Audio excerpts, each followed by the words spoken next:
नमस्कार मंडळी. आज आपण सार्थ श्रीमत दासबोध दशक 9 त्यातील समास 10व्याचं वाचन करणार आहोत, ज्याचं की शीर्षक आहे स्थिती निरूपण. चला तर मग संकीर्तनाने सुरुवात करूया.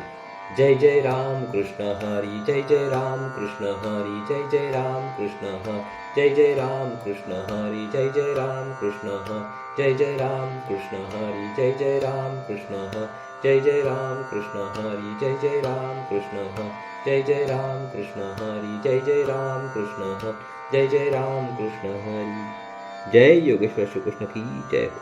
जय श्रीराम, जय श्रीराम, जय श्री, जय जय रघुवीर समर्थ.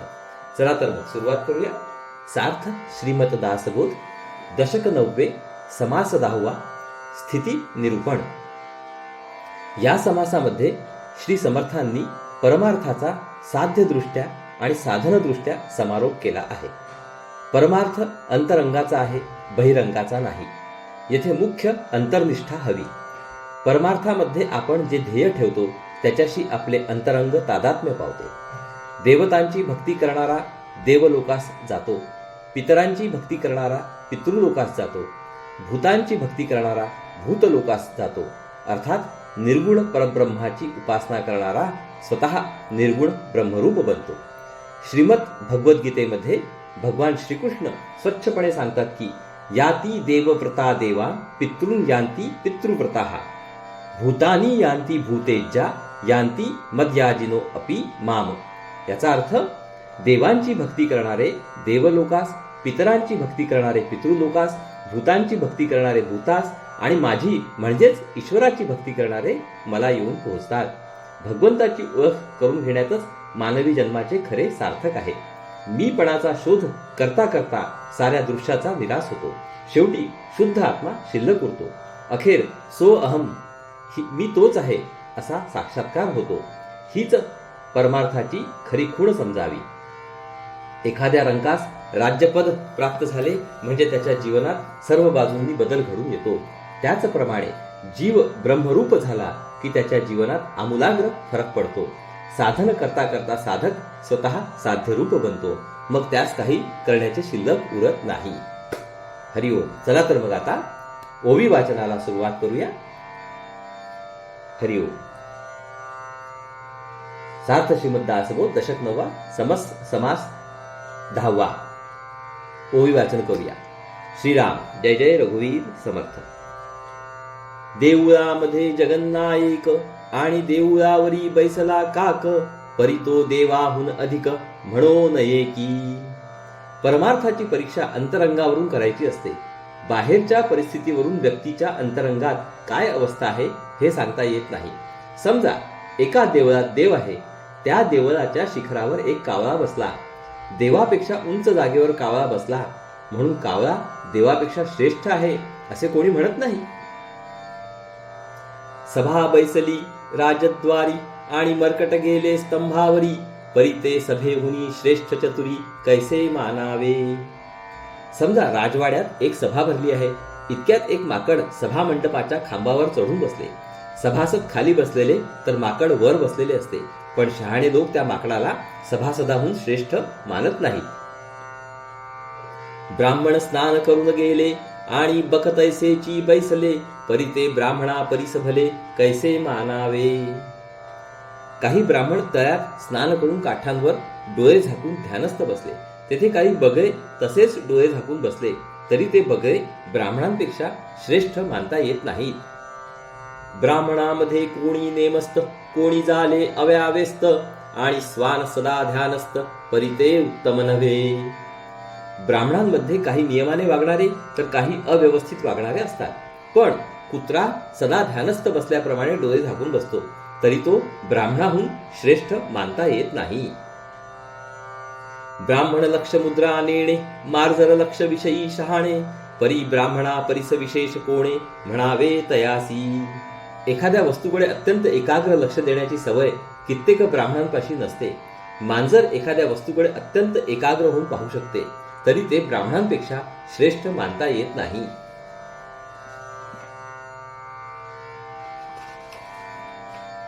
ब्राह्मण पाहे भेदाभेद, मक्षिका सर्वास अभेद, परी तीस झाला ज्ञानबोध, हे तो न घडे की. ब्राह्मण भेदाभेद पाहून वागतो. एखादी माशी कोठेच कोणताही भेद पाहत नाही. तिला उकिरडा आणि उत्तम अन्न दोन्ही सारखेच असतात. असे असले तरी माशीला आत्मज्ञान झाले आहे असे शक्य नाही. उंच वस्त्रे नीचल्याला आणि समर्थ उघडाच बैसला, परी तो आहे परीक्षिला परीक्षवंती. समजा एखाद्या कनिष्ठ प्रतीच्या माणसाने भारी कपडे घातले आहेत आणि एखादा थोर पुरुष उघडाच बसला आहे, तर खरी परीक्षा करणारे जाणते लोक त्यामध्ये श्रेष्ठ कोण व कनिष्ठ कोण हे बरोबर ओळखतात. बाह्याकार केला अधिक, परी तो अवघा लौकिक, येथे पाहिजे मुख्य एक अंतरनिष्ठा. बाहेरून पुष्कळ थाट केला तर तो व्यवहारात चालून जातो, पण परमार्थामध्ये मुख्य अंतर्निष्ठा लागते. ती नसेल तर परमार्थ लटका पडतो. अंतर्निष्ठा म्हणजे आत्मनिष्ठा होय. आत्मज्ञान झाले तरच जीवन सार्थकी लागले, नाहीतर वाया गेले. आपला मीपणा खरा नाही. खरा मी कोण आहे याचा शोध घ्यावा. मीपणा बाजूस सारून सोहमचा अनुभव घ्यावा. लौकिक बरा संपादिला, परी अंतरी सावध नाही झाला, मुख्य देवास चुकला तो आत्मघातकी. एखाद्याने व्यवहारामध्ये उत्तम लौकिक मिळवला, पण अंतर्यामीच्या स्वरूपाकडे लक्ष दिले नाही, तर मुख्य देव त्यास प्राप्त होत नाही. असा मनुष्य आत्मघातकी होय. तो स्वतःचा घात करून घेतो. देवास भजता देवलोक, पित्रास भजता पित्रलोक, भूतास भजता भूतलोक, पावी जेतो. देवतेची उपासना केली तर देवलोक मिळतो, पितरांची उपासना केली तर पितृलोक मिळतो, भूतांची उपासना केली तर भूतलोक मिळतो. जेणे जयास भजावे तेणे त्या लोकासी जावे, निर्गुणी भजता भावे निर्गुणची स्वये. जो ज्याची उपासना करतो त्या लोकास तो जातो. निर्गुणाची उपासना केल्यास माणूस स्वतः निर्गुण बनतो. निर्गुणासे कैसे भजन, निर्गुणी असावे अनन्य, अनन्य होता होई जे धन्य निश्चयेसी. प्रश्न, निर्गुणाची उपासना कशी करावी? ह्यावर उत्तर आहे, आपण निर्गुणाशी अनन्य व्हावे. मी पण बाजूस सारून त्यामध्ये मिसळून जावे. अशा रीतीने निर्गुणाशी समरस होणारा निश्चितपणे धन्य होऊन जातो. सकळ केलियाचे सार्थक, देव ओळखावा एक, आपण कोण हा विवेक पाहिला पाहिजे. एक देव ओळखण्यामध्ये जीवनातील सगळ्या खटपटींचे सार्थक आहे. मी कोण आहे याचा सूक्ष्म विचार करावा. देव पाहता निराकार, आपला तो माईक विचार, सोहम आत्मा हा निर्धार बाणो न गेला. देव पाहावा तर तो निर्गुण व निराकार आहे. मीपणाचा विचार केला तर तो खरा नाही. अशा रीतीने खोल विचार केला तर मी तोच आहे, मी आत्माच आहे असा निसंशय निर्धार अंगी बांधतो. आता अनुमान तो काही, वस्तू आहे वस्तूचा ठाई, देहभाव काहीच नाही धांडोळीता. मग कल्पना करण्याची गरज नसते. ब्रह्म जसे आहे तसेच स्वस्थानी निश्चल असते. त्याच्यावर आरोपलेल्या देहबुद्धीचा शोध केला की ती खरी नाही असा अनुभव येतो. सिद्धास आणि साधन हा तो अवघाच अनुमान, मुक्तास आणि बंधन आडळेना. मी आत्माच आहे असा साक्षात्कार होऊन जो सिद्ध बनला त्याला साधन चिकटवणे म्हणजे केवळ कल्पना होय. जो खरोखर मुक्त झाला त्याला साधनाचे बंधन असणे शक्य नाही. साधने जे काही साधावे ते तो आपणची स्वभावे, आता साधकाच्या नावे शून्याकार. साधन करून जे काही साधायचे ते आत्मस्वरूप स्वतःच बनल्यावर साधन संपते. तेथे साधकावस्था विराम पावते. जो खरा ज्ञानी आहे तो स्वतःचा, स्वस्वरूपाचा, मायेचा सगळ्यांचा शोध घेतो. अखेर आपली अहंता खोटी, माया खोटी, फक्त परमात्मा तेवढा खरा असा प्रत्यक्ष अनुभव त्यास येतो. कुल्लाळ पावला राजपदवी, आता रासभे कासया राखावी, कुल्लाळपणाची उठा ठेवी कासया पाहिजे. समजा एक कुंभार आहे, त्यास राज्यपद मिळाले, मग तो गाढवे सांभाळण्याचे काम करीत नाही. कुंभाराच्या व्यवसायाची उठाठेव तो करीत नाही. तैसा अवघा वृत्तीभाव नाना साधनांचा उपाव साध्य झालिया कैचा ठाव साधनांची. त्याचप्रमाणे कोणत्याही साधनाचे आचरण करायचे म्हणजे त्याचा वृत्तीशी अतिनिकट संबंध असतो. किंबहुना कोणतेही साधन विशिष्ट वृत्तीच्या आधाराने चालते आणि आत्मस्वरूप बनण्यासाठी वृत्तीरहित किंवा निवृत्ती व्हावे लागते. या कारणासाठी आत्मज्ञानाचे साध्य पदरात पडल्यावर साधनाला वावच उरत नाही, वृत्ती निर्माण होत नाही, म्हणून साधन होऊ शकत नाही. साधने काय साधावे नेमे काय फळ घ्यावे आपण वस्तू भरंगळावे कासयासी. साधनाने आपल्याला काय साधायचे आहे आणि नियमाने वागून आपल्याला कोणते फळ मिळवायचे आहे याबद्दल आपला समज अगदी स्वच्छ व बरोबर असावा. आपण आत्मस्वरूप असल्याने उगीच भलत्या कल्पना करून चुकीच्या मार्गाने जाऊ नये. देह तरी पाचा भूतांचा जीव तरी अंश ब्रह्मीचा परमात्मा तरी अनन्याचा ठाव पहा. देहाचा विचार केला तर तो आहे 5 भूतांचा, जीवाचा विचार केला तर तो आहे अंश ब्रह्माचा आणि जो अनन्य होतो तोच परमात्म्यापर्यंत पोहोचतो हे लक्षात ठेवावे. उगेची पाहता मी पण दिसे शोध घेता काहीच नसे तत्वे तत्व निरसे पुढे निखळ आत्मा. उगीच पाहिले तर हे मी पण दिसते, पण विचाराने त्याचा शोध घ्यायला गेले तर ते खरे नाही असे आढळते. अशा रीतीने एका तत्वाने दुसऱ्या तत्वाचे निरसन करीत गेले असता सगळे दृश्य खरे नाही असे अनुभवास येते. नंतर शुद्ध निर्भेद आत्मस्वरूप तेवढे शिल्लक उरते. आत्मा आहे आत्मपणे जीव आहे जीवपणे माया आहे मायापणे विस्तारली. स्वस्वरूप हे आत्मपणाने असते, जीव जीवपणाने राहतो, माया मिथ्यापणाने सगळीकडे पसरून राहते. ऐसे अवघेंची आहे आणि आपणही कोणी एक आहे हे सकळ शोधून पाहे तोची ज्ञानी. असे हे सगळे आहेपणाने दिसते आणि त्याबरोबर मी कोणीतरी एक आहे असे वाटते. यापैकी खरे आहे पण कशाला आहे, यापैकी शुद्ध अस्तित्व किंवा खरेपण कोणास आहे हे जो शोधून पाहतो तो खरा ज्ञानी होय. शोधू जाणे सकळांसी परी पाहो नेणे आपणासी ऐसा ज्ञानी एकदेशी वृत्ती रूपे. ज्ञाता आणि ज्ञेय यांच्या द्वैतामध्ये वावरणारा शोधक ज्ञेय रूपाने पुढे येणारे सगळे जग जाणतो, त्याचा शोध घेतो. मग मीपणाने जगाचा शोध घेणारा जो ज्ञाता त्याचा शोध कोणी करीत नाही. जगाचे ज्ञान वृत्तीरूप असल्याने मीपणाचा शोध न घेणारा ज्ञाता अपूर्ण ज्ञानी समजावा. ते वृत्तीरूप जरी पाहिले तरी मग काहीच नाही राहिले प्रकृती निरासे अवघेंची गेले विकारवंत. यानंतर परमार्थाची मुख्य खूण श्री समर्थ सांगतात. ज्ञाता जोपर्यंत वेगळेपणाने राहून ज्ञेयाचे ज्ञान करून घेतो तोपर्यंत ते ज्ञान वृत्तीरूप असते. ज्ञानाच्या व्यवहारामध्ये जे ज्ञेय समोर येते त्याची एक प्रतिमा मनामध्ये तयार होते. या प्रतिमेमध्ये कल्पनेचा अंश बराच असतो. शिवाय प्रतिमेस ज्ञात्याच्या पूर्वानुभवाच्या मर्यादा असतात. शिवाय काही वेळेस त्या प्रतिमेला भावनेचा ओलावा असू शकतो. अशा रीतीने ज्ञाता जी जी वस्तू पाहतो ती ती प्रतिमा रूपाने मनात उभी राहते. तिच्यामध्ये बुद्धीचा अंश असतो, भावनेचा स्पर्श असू शकतो, ती कर्माची प्रेरणा देऊ शकते आणि ती स्थलकालांच्या मर्यादेत वावरते. नित्य व्यवहारात अशा अनंत प्रतिमा मनात येऊन जातात, त्यांना वृत्ती असे म्हणतात. ज्याला आपण आज आपला मी म्हणतो तो अशा वृत्तींचा समूह आहे. मी गेला की वृत्ती लयास जातात, वृत्ती निरोध झाला की मी लयास जातो. म्हणून श्री समर्थ सांगतात की देहबुद्धीचे ज्ञान वृत्तीरूप असते. त्या वृत्तीचे नीट परीक्षण केले तर सगळ्या वृत्ती कल्पनेने भरलेल्या आहेत हे ध्यानात येईल. कल्पनेने निर्माण केलेले खरे असत नाही. अशा रीतीने प्रकृतीने निर्माण केलेले सगळे दृश्य विकारवंत आणि चंचल म्हणून खोटे ठरते. उरले ते निख निर्गुण विवंचिता तेची आपण ऐसी हे परमार्थाची खूण अगाध आहे. एकदेशी व परिच्छिन्न दृश्य लय पावले की केवळ शुद्ध निर्गुण स्वस्वरूप उरते. अधिक विवेक केल्यास ते स्वरूप आपण स्वतः आहोत असा आत्मसाक्षात्कार होतो.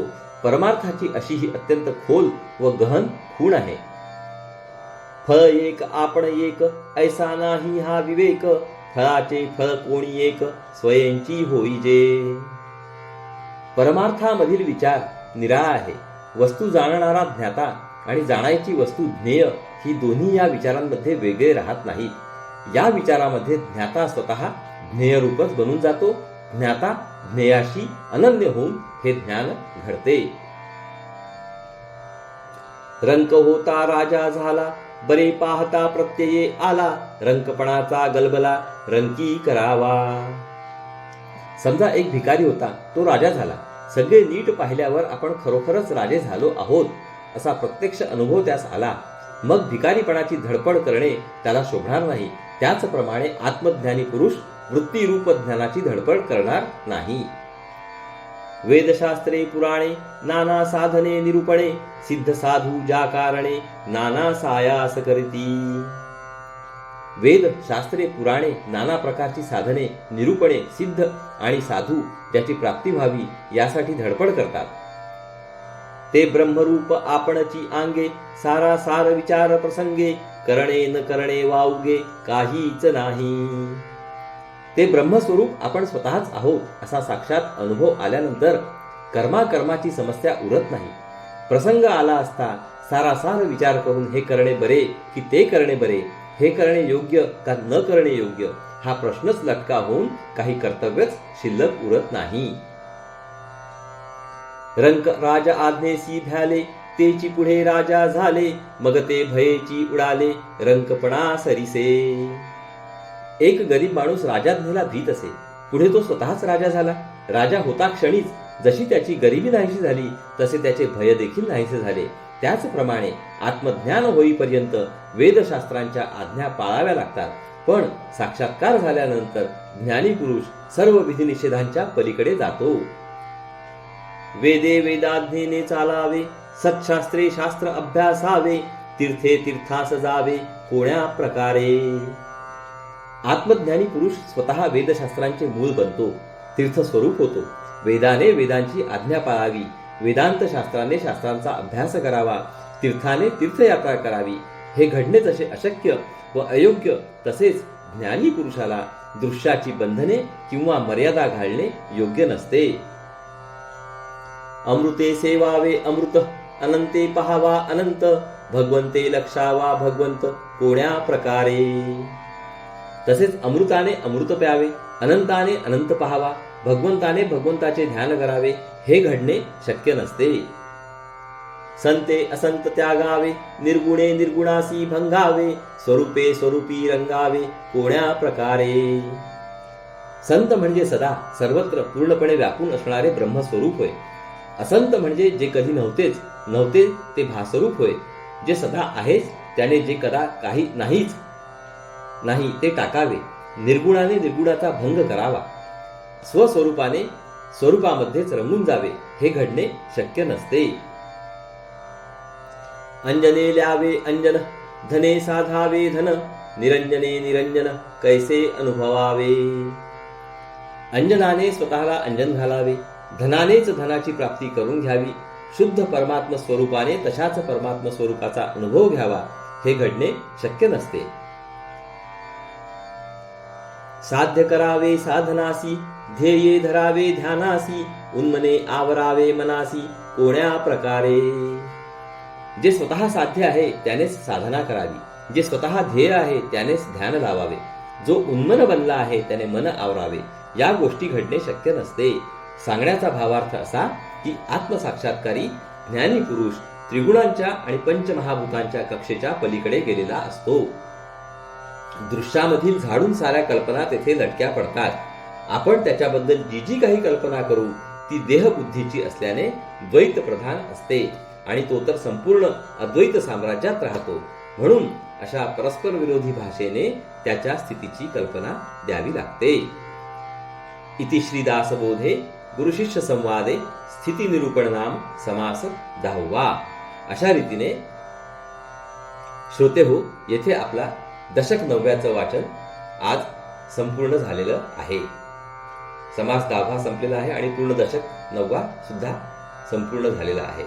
हरि ओम तत्सत, हरि ओम तत्सत, हरि ओम तत्सत, हरे कृष्ण कृष्ण कृष्ण हरे हरे, हरे राम राम राम हरे हरे, हरे कृष्ण कृष्ण कृष्ण हरे हरे, हरे राम राम राम हरे हरे, हरे कृष्ण कृष्ण कृष्ण हरे हरे, हरे राम राम राम हरे हरे, हरे कृष्ण कृष्ण कृष्ण हरे हरे, हरे राम राम राम हरे हरे, हरे कृष्ण कृष्ण कृष्ण हरे हरे, हरे राम राम हरे हरे, हरे कृष्ण कृष्ण कृष्ण हरे हरे, हरे राम राम राम हरे हरे, हरे कृष्ण कृष्ण कृष्ण हरे हरे, हरे राम राम राम हरे हरे.